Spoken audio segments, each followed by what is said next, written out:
shared time we lost in love with one another. Days we had paid the cost of losing heart's desire so very soon. Oh, I still get so lost in the feeling. Thank you for joining, Caramel Author Jones. Great to have you. Sorry if you caught me dancing. I'm trying to post the actual whole question here, but I'm having trouble doing that. So I'm not sure if I'll be able to do that. But hi, is that Bianca? Live happy, healthy, happy, whole. Is that you? Hi, but hi to you both. Thank you so much for being here.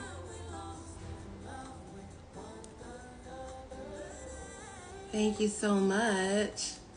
And we're going to get started in just a moment. But yeah, today we're going to be talking about getting into flow state to get ready to write. And so, Caramel Author Jones, can you share what kind of writing you do or are working on, or what kind of writing do you do?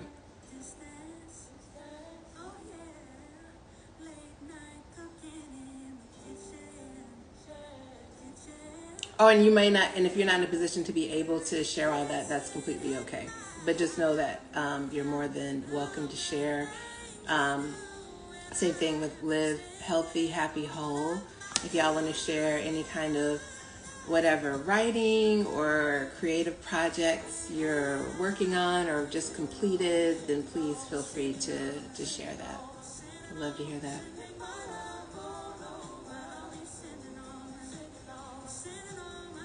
And while y'all do that, then I am the author of novel 99 Problems. Here it is here. Yay, this is my baby. And you know what? It might be to where I can't see comments. I'm not sure. Hold on, let me see. I am not sure. But because I can't see right now, you know, how many people are here, whatever. So it might be that you're commenting and I can't see. That happened to a live that I was on. So I was watching someone else's live yesterday, and she couldn't see it. So it might be that it's not until later that I see if people are if more people join or whatever. But in any event, I'm going to go ahead and get going. And so let's talk a little bit about flow state. So the question, which I did try to answer here, or I did try to post the question, but it ain't working. So I'll just say it. So the question is, I'm writing my first novel and struggling to balance world building with actual progress. It's like I become so immersed in the meticulous planning and outlining that I'm not getting any actual writing done. How do I get into the flow state where I focus on writing forward rather than getting trapped in the endless details? And I also want to say to Caramel Author Jones and also Live Healthy, Happy, Whole, that if one of you wants to hop on, you know, to chat, then just, you know, let me know, and I'm happy to, you know, press the thing, to do the thing. I am okay with technology, but sometimes I'm not. But I'm sure you see the thing, so I'm more than happy to have you come on if you would like. And if I'm not inviting you on, then it's only because for some reason I'm not able to see it, and I'm not sure why that's not coming on. So just know that. Maxell, oh my gosh, what's up? It's so good to see you. Maxell, somebody we used to write for the same online magazine like many, many years ago. So it's so good to see you. I don't know if I can see comments at this time, but I can see people coming on. And so, because right now it shows there's one person on, and I'm not sure if Caramel Author Jones and Live Healthy, Happy, or, you know, are still here, whatever. But okay, official. Okay, Max, I just saw that you sent a smiley face and everything. So cool. But I'll go ahead and answer the question, which again I can't post, but this is coming from someone. Oh yeah, but before I ask that, I am asking people about what projects they're doing. So Maxell, feel free to share if there are any like projects you're working on now. The last time we talked, you weren't writing anymore or something like that. You were like, no, it's not, or it's not the format that you were going to write in, or maybe you would change the format. But I know it wasn't like the kind of writing that I was doing anymore. So yeah, feel free to share like what kind of what creative stuff you're doing now. Like if it's, I don't know, working out, whatever it is that you're doing that you're excited about. Anything that you're doing that you're excited about, or anything that you're beginning to think about, feel free to share that. In the meantime, I will start sharing about flow state. So first time novelist, she's writing her first novel and struggling to balance world building with actual progress. So, like she said, she becomes so immersed in the meticulous planning and outlining that she doesn't get any writing done. How do I get into the flow state where I focus on writing forward rather than getting trapped in the endless details? So the way that I do this is I can't do both at the same time. And the thing is that I think as a writer specifically, you have to decide if you are, there are like two camps of thought. You're either like a planner or what they call a pantser, meaning you can write by the seat of your pants, you just write as you go, which I don't understand how people do that, but there are many very successful, happy writers who do that shit. I don't know how they do that. But because you use the words meticulous planning and outlining, I'm going to assume that you, like me, are probably a planner. And so the way that I get into the flow state where I can focus on writing forward is I outline the whole story before I start writing. And it's painful sometimes because I just want to go ahead and get going with the process. But I know that if I don't know where I'm going, then it's not worth it. So the person who helped me a lot with getting going with outlining was and people feel free to come and go as you will. I'm not sure who all is here and who's not, just because my phone wants to be extra special today, whatever. But I don't mind. I love talking about this stuff. I'll talk about it with myself. It don't matter. And don't worry, I'll use it as a clip for later, as a reel later or something like that. But the person who helped me, there is a masterclass. You know that masterclass.com where they have all the masterclasses happening and stuff. And I cannot remember the author's name right now. I'll probably remember it in a few minutes. I hope I do. James Patterson, that's what it is. He's written a lot of novels, right? And now I think he writes via other people or something like that. So, I don't know about that, but I do know that when I watched his masterclass years ago, it was super helpful in terms of planning, because what he does is he outlines in a really gradual fashion. So for me, the outlining of not 99 Problems. Oh my God, am I plugging my book? Yeah, she plugging her book. 99 Problems. Hi, sweetheart. Hi, bestie. Available now on Amazon and, Audible, but also through my website. If you go to lqwrites.net, then you'll find where you can buy it direct from me, or you can buy it direct from Amazon or Audible. I narrated it, so do check it out. But it took me months, if not up to, I don't know how long, in part because I was working, blah, blah, blah, blah, blah. But it took the time that it took to outline. Let me tell you James Patterson's process, and maybe I adapted it some, but this is where I got the general idea. So and if more people are coming on, I just can't see that. I'm sorry but I'm glad you're here if you are here. But you basically do like one sentence per chapter or per scene. So for the first chapter of 99 Problems, I might have said something like, Liv finds out that Justin Justin tells Liv that he's engaged, right? That might be, and I don't feel like I'm giving a whole lot away because even the way it unfolds is really fun and everything. But that's what happens in chapter 1. And then in chapter 2, maybe, Liv goes shell, right? And then in chapter 3, blah, blah, blah, blah, blah. So just one sentence at a time for each chapter, right? Then you know the kind of general direction that you're going in. And then all you do is you get more specific. So now in the next round of outlining, then you would write out a paragraph summary of what happens. So maybe Justin and Liv are at a restaurant, right? Maybe like 4 sentences per chapter. Justin and Liv are at a restaurant. Liv says she wants to be with Justin forever, right? Justin seems to act funny. He tells her that he's engaged, right? Not to her, to someone else. And then the same thing for all the chapters, right?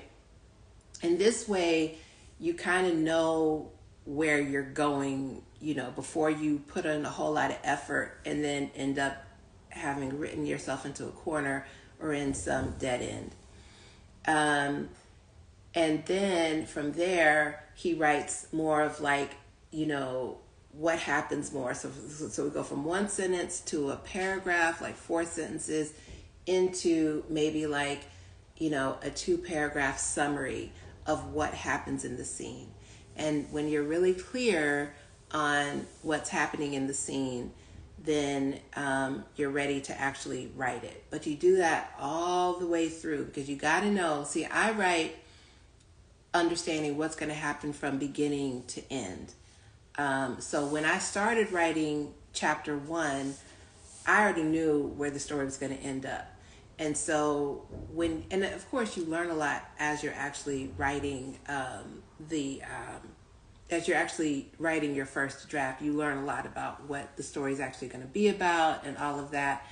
But I would rather have an outline from that I can like shift places and move things around than just be writing from the seat of my pants.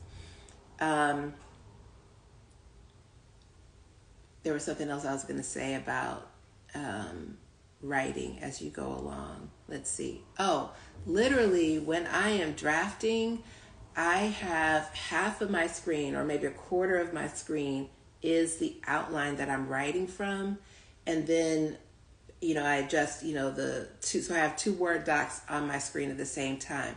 I have about 25% to 33% is the outline, and then 75% to 66% or whatever is the actual draft, because I want to see if I can see. It's like the outline is my guide. I don't write without the outline in front of me, even if I know exactly what's going to happen, right?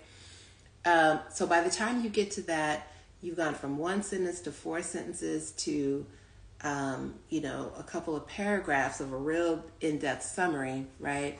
Then you can begin to fill in dialogue even in that part. So James Patterson takes it further than even the summary into blow by blow exactly what is happening in the outline. And what I love about this approach, although it is, you say meticulous planning, right? The great thing about this meticulous planning is that when it is time to start drafting, there is no struggle, right? And when I do the planning in this way, I write out a first sentence for the chapter, okay?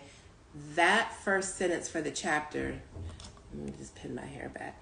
That first sentence for the chapter, I hope I've shaved my underarms. I don't know, somewhat. I mean, I did a little bit, but not very much. Anywho, that first sentence, a lot of times you can get stuck just on trying to get past that first sentence. But when you outline in this in-depth way that I learned from James Patterson, you are kind of writing the first sentence, and then you find yourself kind of writing bits of dialogue as you go further in. So his outlining process, I would say, takes about 4 rounds. You go from 1 sentence to four sentences to about, a 2-paragraph summary to about maybe 8 sentences. And then you write kind of like an in-depth blow by blow of what happens. Liv says, so if my first sentence is, let's see, I'm already knowing from the way Justin and I are eye-fucking each other that this back together dinner is not going to last long at all, right? So that may look like Liv is super confident that, Liv is sitting at the table just anticipating what's going to happen after dinner or something like that, right? So from there, that level of detail, Justin notices she has a funny look on her face. He asks her about, is she upset about her food? No. You see, and you play it how you want to play it, but you don't have to go necessarily that detailed. But the more work you do up front in your outline, then the easier the drafting is. And the friction that comes with drafting is I don't know what happens. This meticulous planning on the front end with the outlining will take care of that. As for world building, and world building is a lot more of a thing with science fiction and fantasy, right? But world building happens in every book you write. So I picked up, there are 3 sci-fi books that I have right now on me, and they don't have covers because I was a teacher and I used the book covers as part of my room. Kindred by Octavia Butler. A Wrinkle in Time by Madeline L'Engle. And The Fifth Season by N.K. Jemisin. This book has a very special place in my heart. I won't share why, but if you know, you know. But what I'll say for now is that they all do world building in different ways. But what I like about the James Patterson approach is that if you outline what happens chapter by chapter first, you are kind of world building and you are discovering the world as you go along. This way you don't have any info dumps along the way where it's this uncomfortable and weird, like where you're going into a bunch of description. People are getting to find out things very naturally as you go along. So that's the advantage of, again, this chapter by chapter thing. So how do I get into the flow state where I focus on writing forward? You take care of that all up front. And like I said, I would be chomping at the bit sometimes to get to drafting, but this way I could be excited about drafting. I'd be like, oh my God, I can't wait to come back to this part. But if you outline ahead of time, you can make sure that you feel that way about every fucking chapter in your book. You should feel excited to write. By the time you finish outlining, there should be no dead pages. I should be able to open up a page here and find something where there's something pulling me forward, right? And I'm going to do that in a second. But I want to say that the reason why I feel like I can do that in 99 Problems, and hopefully, my other story episodes, which will be coming out soon. The reason why I can do this is because of the outlining that I did ahead of time, because I could see, well, how can I make sure that this part matters? How can I add something to, or what do I need to take out? But I'm much more of an adder than a taker-outer. Because if I want it, I'm like, we're going to figure out how to make it. That's one thing I learned from George R.R. Martin. Oh my God, I can't believe I didn't include that. Who wrote Game of Thrones. Is he said, instead of taking out your darlings, killing your darlings, then just make it important, make it matter, make it relevant. And so I'm much more of that school of thought. So let's flip open a page of 99 Problems, and there should be some drama, some something that is moving the plot forward, right? Something is happening, or it's either moving the plot forward or it's showing me more about a character, but in some way there's something where, there's some probably unhappiness tends to move stories forward, or where the character wants something or is in the process of getting it, blah blah blah blah blah. So I'm just going to flip to a random page. It is page 124. This is the beginning, apparently, of chapter 19. Ooh, yes. It starts, my fatigue vanishes as I charge out the front door right after Kelly. Hey, I shout as she climbs into her industrial strength automobile. I pound on her window. Who are you talking about? So yeah, there is drama on this page. Let's try another one. Chapter 42. I keep opening the chapter numbers. Chapter 42. 40 minutes later, Janice blows gently on the fizzy Dom Perignon in her wine glass, as if that would stop it from overflowing. It doesn't. It goops over her glass, over her bird-like fingers, onto the creamy carpet in her office. Yes. So what's happening here is, and then I say, oh no, I guess, but Janice clearly is in a great mood, because what does she do? She laughs. So this one isn't high drama, but a high drama moment has just happened, right? And so sometimes, even if there is something you're coming right off of a high drama moment, right? But do you want to keep reading, right? And so the way I was able to keep the story moving forward was because when I was writing chapter 1, I was writing to the end. I was writing with the end in mind. So there is a kind of like urgency. There's like a quick pace thing. And I'm someone who likes things to be, when I write, I want it to be fast paced. Now, if you're in literary fiction, you might want to do something a lot slower. You can get away with that stuff in literary fiction, where you can get away with pages and pages of, really beautifully written exposition, just kind of describing the scene or describing, a field or whatever, right? And more kind of commercial fiction, then you need to keep the story moving, right? And that's just that, but that's just where I like to write, is I want things to be moving. I can keep things moving because I have done that meticulous planning. Hi, Takia. Hi, Sister Goddess. How are you? Good to see you. Glad you're here. Thank you for coming. I've just been yapping away. People have come, people have gone, but I'm just here talking about getting into flow state. And I can talk with nobody about it. I can talk with somebody about it. But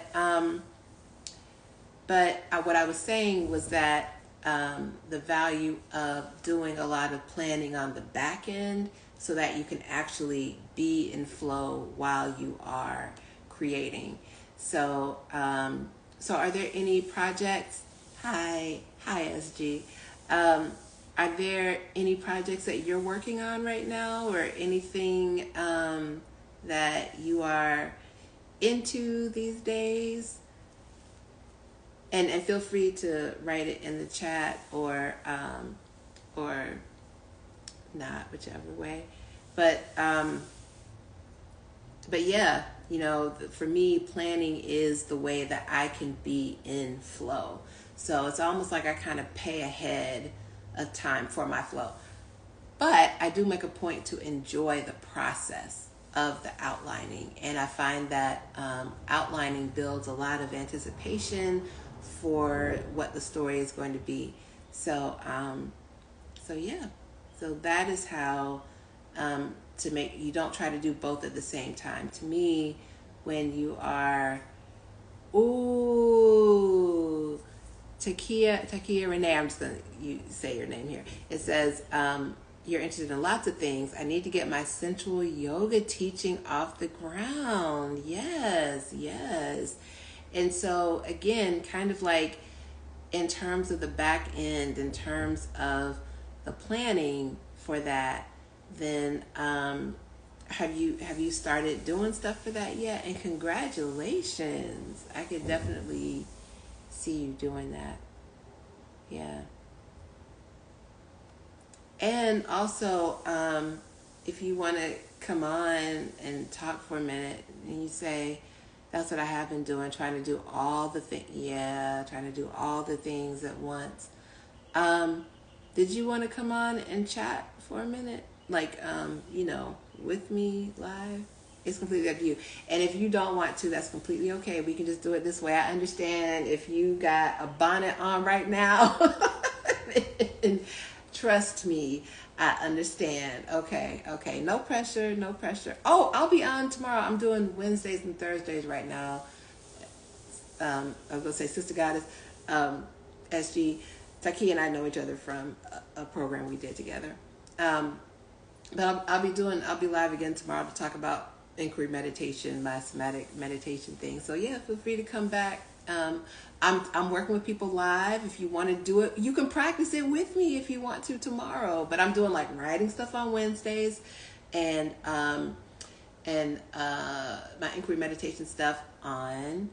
Okay, yeah, you said let's plan for next Wednesday. I would love to. Awesome, awesome. But it's every Thursday that I'm doing the inquiry meditation stuff, and then every Wednesday that I'm doing the creativity and writing stuff. But I will say I'm going back to what you said, lots of other things, and that's what I've been doing, trying to do all the things at once. Let me tell you about, in terms of doing even my writing stuff. Oh, and here's my book, 99 Problems. It's on Amazon and Audible. And also, if you go to lqwrites.net. Okay, you have a field trip tomorrow. Okay, cool. Come, bring friends, all that good stuff.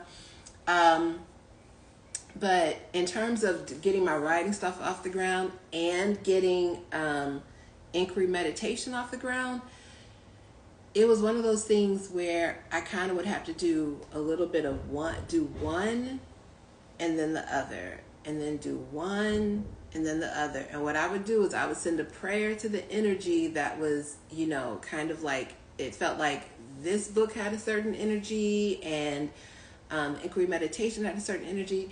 I would just say a prayer to the one that I had to set aside and be like, just wait for me. I'm about it. I'm here for you. And then I would make progress on either the writing or the inquiry meditation. So just pick one thing. If I could give you advice, I would say pick one thing and then just go all in on it. Like make some real headway on it, and then go do the other thing. Yeah, and it will wait for you. Takia said, I love that. Yes, it will wait for you. If you just show your sincerity to say, I'm really, really trying here, and that I'm about you, I'm about it, I'm gonna get right back with you and everything. But just work on one thing at a time. So what are the other things you're working on? I'm just curious. If you feel like sharing, and if you don't feel like sharing, then you don't have to. Of course, no pressure to share.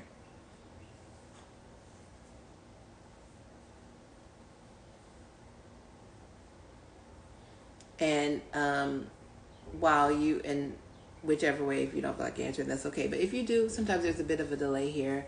But you're saying getting your real estate license. Oh, licenses. Okay. Getting your real estate licenses. So, if you just feel, what I say is, if you feel for which one wants to happen first, as in, so you have your real estate license, right? And then you have the sensual yoga teaching, right? And just like, my writing and my inquiry meditation have nothing to do with each other, right? So it's like, well, how do I do both at the same time? What they have in common, though, is you, Sister Goddess. They have you in common, right? So they both want to be expressed through you, right? You also have a whole website created, and I'm just sitting on things, life coaching, Reiki. And so what I would say, do you feel stuck, or you just I don't want to be, talking and you're like, I know, I'm good, I'm good. Is there any place that you feel stuck in terms of creating all these things or feeling a sense of flow with all these things? And congratulations on having so much done.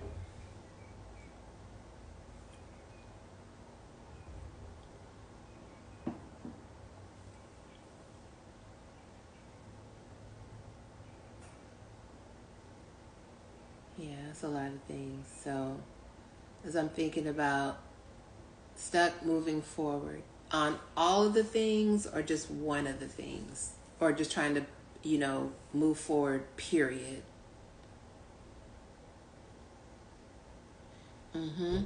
Something's coming to me, and tell me if this resonates, Takia. I think it can be,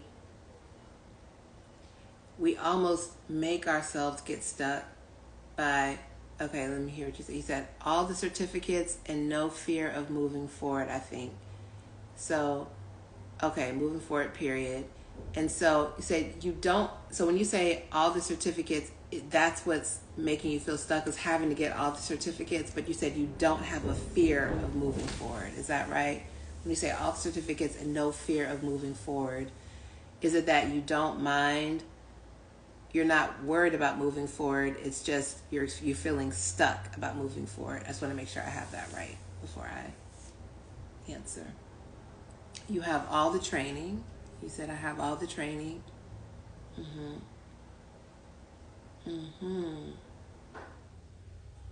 But a fear of moving forward. Okay.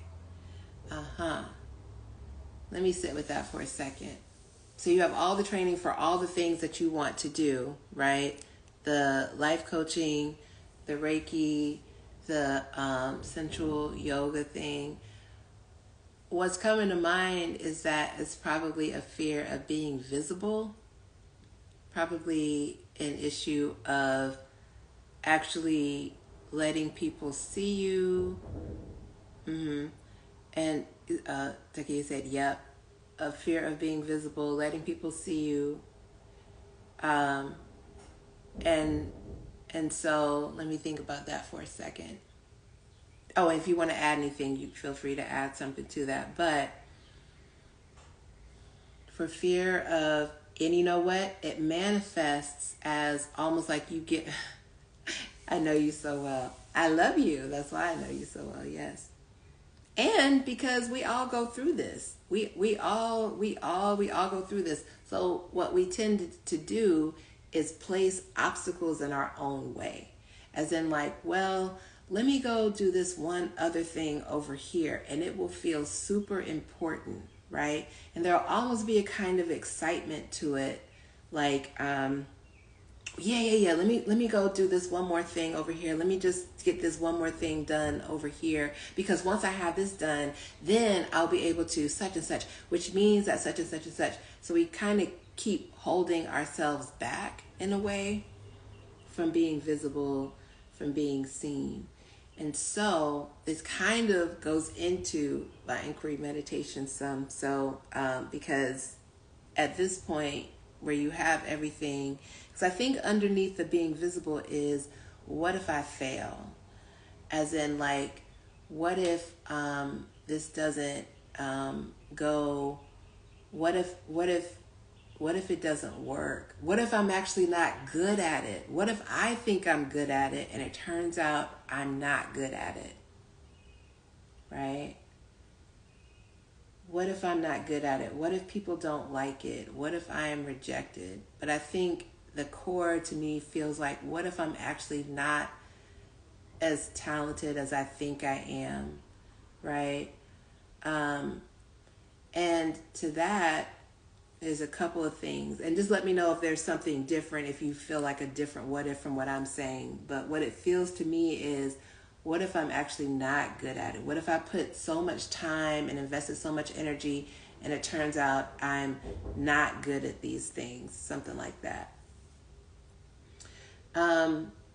So the first thing is going to be kind of practical, and then the second thing is going to be a little bit more kind of the inquiry meditation side of things, to something to sit with.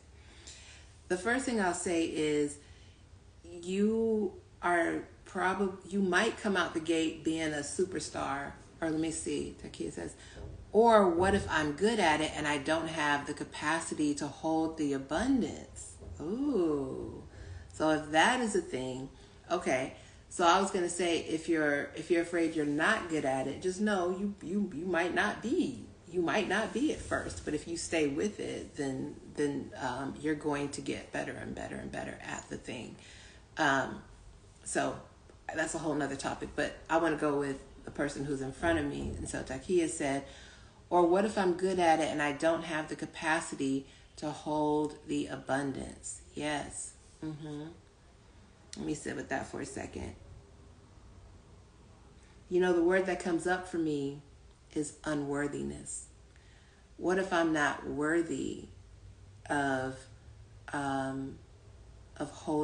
being that abundant? What if I'm not worthy of the things that come to me? Which again points to, well, what if I'm not ready yet? What if I'm not really worthy of it? Does that resonate at all?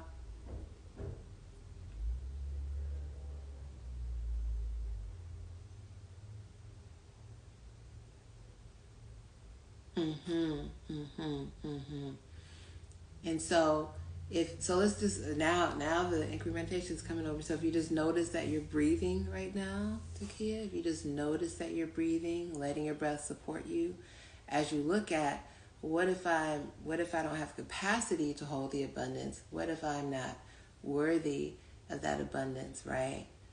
And if you just say to that thought, what if I'm not worthy?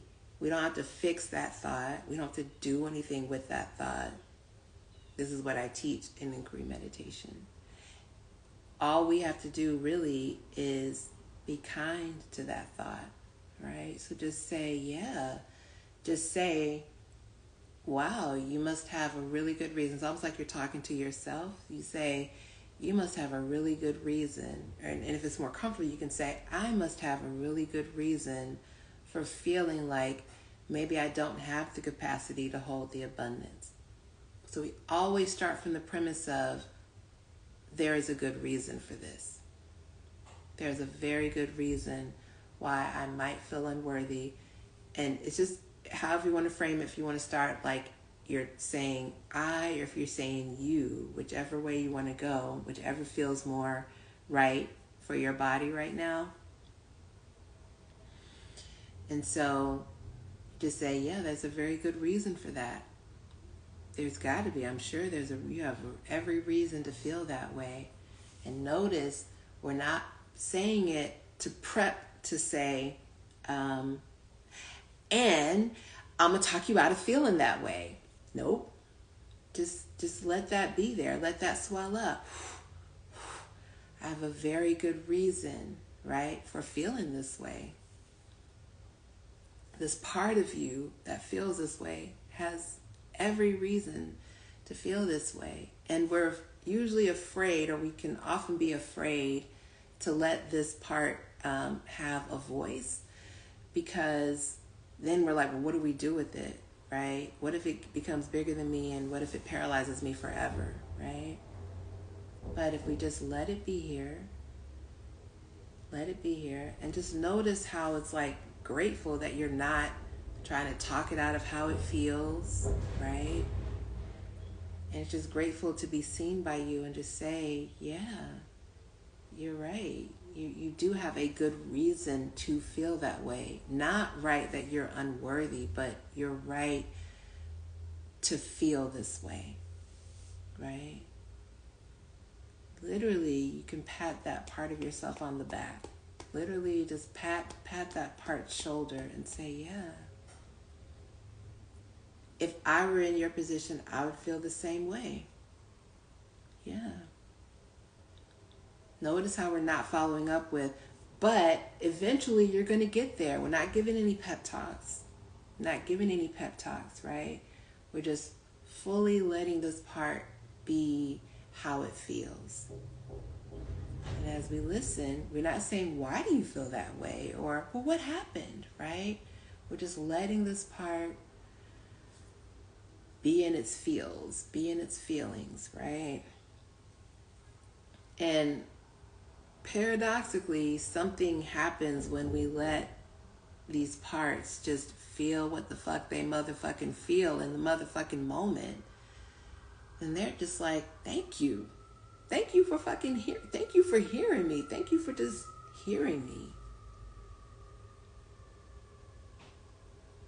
And any tears or anything that comes up or anything you feel, that is old stuff.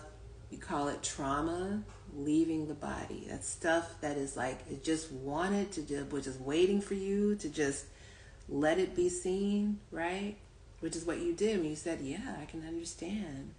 You probably have I'm sure you have a very good reason for feeling that way, right? We're not investigating why. We're just being with, this is how you feel. And in being with how that part of you feels, then a release happens, right? Like I said, either through tears or through, you'll just feel sensations happening in your body. What I call a little bit of an integration or a bit of a breakthrough happens. It's not a mental thing. That's why we don't try to talk it out of how it feels or try to convince it or try to give it ways to whatever. We just be with it. And that being withness, what I call being withness, that is the beginning of the worthiness. That is the beginning of your capacity to hold the abundance. That's it right there. When you be with it, then that part that's like, I can't do it, that same part gets to be like, just because you basically gave it the breath of life, you're being with it, you're saying, yeah, I can feel you, without trying to fix it, is basically, well, that's kind of cute, feeling without fixing your feelings. When we will just be in what I call non-fixing, staying in non-fixing. Notice how non-fixing is softer than, I'm not going to fix you. Okay, I'm not going to fix you, right?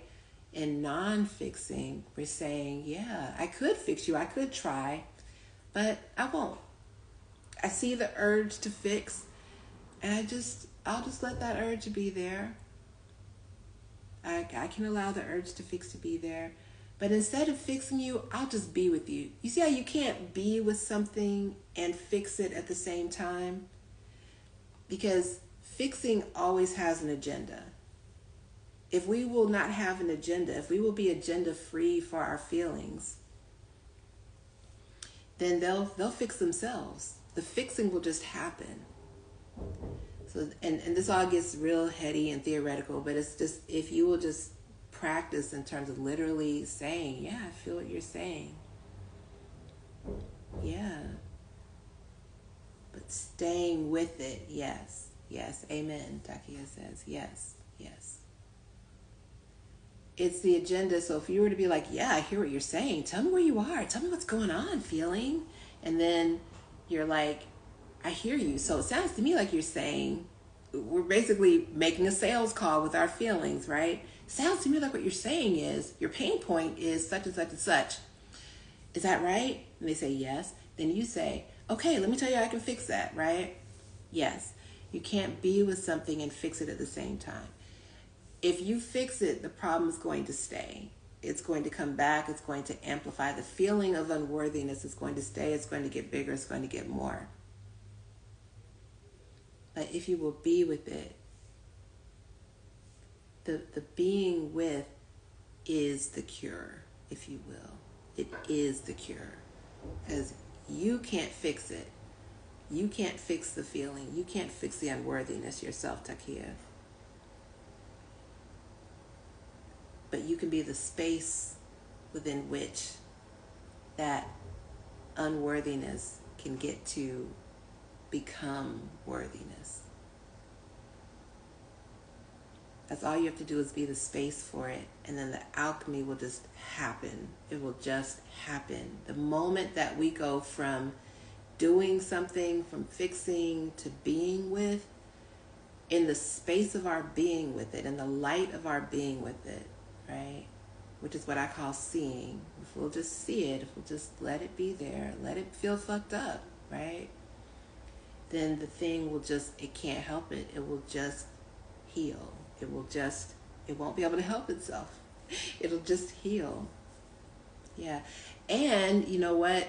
If you go to my inquiry meditation website, which is thegospelofpleasure.com, you'll see on my homepage, I have an 8-minute meditation, which kind of, it goes a little bit more into this, but it's 8 minutes. You don't have to sign up for anything. You just press play. It'll start playing, and try that for what I'm talking about now. But I promise you, and you know I got your number, so I will text you and follow up if you don't follow up with me. But see, like, actually just let this thing be here, and I promise you, you're going to feel like 10% worthier, or you're just going to feel a little bit more okay. You will find yourself able to take a step forward, because that sense of unworthiness will have healed just a little bit. It will have healed just a little bit. Yeah. Thank you for the hearts. But congratulations on all of those things. But the great thing is, you're not going to have to like go in and take these actions and you'll just find yourself, you know what, I need to go do such and such, or the right person will come to you and will be like, and you will just find things happening with this way. Because you don't have to go out and get it and do it yourself. You don't have to go do a whole lot of stuff. You don't really have to do anything. You'll just find things happening. Oh, of course, you are so welcome. Thank you for coming. Thank you so much for coming. Any more questions or any follow-ups or anything? Because it looks like it's you and me today. This is what was meant to be. So I'm more than happy to talk about this. And if you feel done, then that's fine too, of course.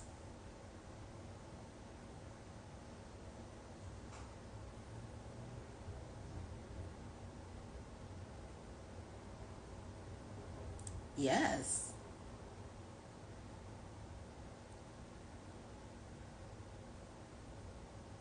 Okay, you are complete. Well, thank you. Well, thank you so much. Thank you so much for coming. Yes.